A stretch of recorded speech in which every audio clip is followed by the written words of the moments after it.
Hello and welcome to the Business of Blockchain. I'm Nisa Amoils. Our special series focused on AI and blockchain use cases is sponsored by Bittier. Today we are talking about how blockchain works with wine and spirits collecting. I'm joined by Todd Wiesel, founder and CEO of Baxus. Welcome, Todd. Thank you so much for having me. Thank you for being here. So the wine and spirits market is a $2 trillion asset class already and fraught with problems. What are some of those problems? I mean, when you go back, the oldest problem is just the opacity. It lacks a transparency. It's very difficult for someone who's new to the market to understand price discovery, value, authenticity, and provenance. And that really makes it difficult for wine and spirits to take off as, a recognizable institutional asset class. Okay, and so what about the fraud? Fraud is a huge problem. It's historically plagued both the wine and spirits markets. Bottle refilling, tampering. There's some great books and movies about, some of the wealthiest collectors in the world having millions and millions of dollars of bottles that were purchased from reputable auctions that turned out to be fake. And every time you see a headline like this, the BBC just ran an expose on whiskey cask fraud in the United Kingdom.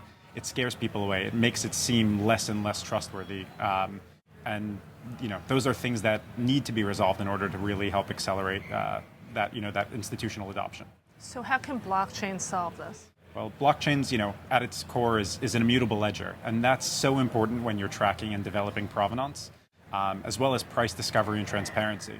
And that's a big part of what we do at Baxus, is making sure that all of these assets, all of these transactions are publicly visible to help eliminate that opacity and create that transparency to grow the industry. What is molecular authentication? That's something really fun that we've been experimenting with. So we partnered with Solana Labs in Iridia, and people have used RFIDs and QR codes and all these different ways to try and verify the authenticity. Molecular authenticity is really condensing that down to an encrypted molecule. So imperceivable, no taste, no scent, and using that embedded in whether it's the whiskey or the wine or in the seal itself to verify that the contents are authentic. And what about fraudulent refilling? That's a huge problem in the industry. And so especially as the capsules and the things that are used to seal are oftentimes just plastic wrap and shrink wrap.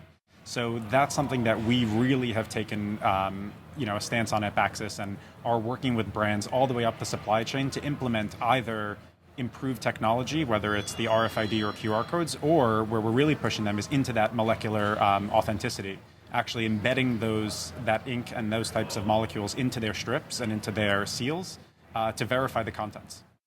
So I am not one of your investors, but I am a VC, so I'm very interested in collectibles in general on chain. So what do you think about this, and how does Baxus play a role?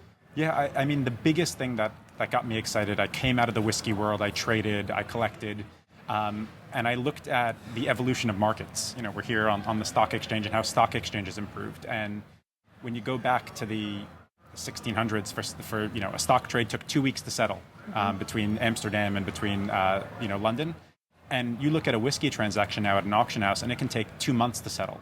And the velocity of trading, the ability to speed things up to create that price discovery and expand markets is what grows markets. So when I look at collectibles, on-chain is the future, blockchain is the future for provenance, verification, authenticity, but also to be able to accelerate that velocity of trading so I can buy something and then resell that exact same bottle within a matter of minutes rather than it taking weeks and months or even years. So I'm the customer. Walk me through the journey with Baxus. Yeah, we prioritize simple. You log in with your email, you jump directly into the marketplace, you can check out using a credit card or crypto, search the bottles, look at the historical prices on those bottles. And then when you finished your transaction, you can vault it, use it in the DeFi ecosystem, resell it on the marketplace, or you can take physical possession. Okay, and what about for the seller? Is it different? Pretty much the same process. They log in, they upload their collection so they can see what it's worth and see what bottles are worth selling, send them to us, we authenticate them, and bam, they're in their account and ready to trade. So nobody knows they're using blockchain, right? That's the secret. Okay. And how long does settlement take right now in markets like Sotheby's or StockX? How are you different? Yeah, so I've used StockX, I've used Sotheby's. Sotheby's takes on the minimum, it's 2 months for Sotheby's, it's 2 weeks for StockX, and assuming the chain is slow, it's 2 minutes on Baxus. Nice. But really can be faster.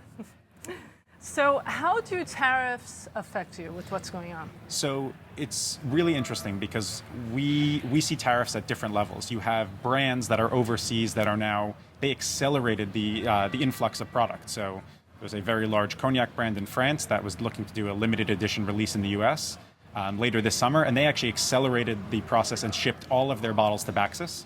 So that they're now able to go and sell those bottles to their global customer base without having to worry about the increase in prices from tariffs. At the same time, Baxus users are opting to vault their bottles in Baxus because they can buy and trade these bottles on chain without ever having to take possession and ship them across borders, which can save them up to 100% on tariffs.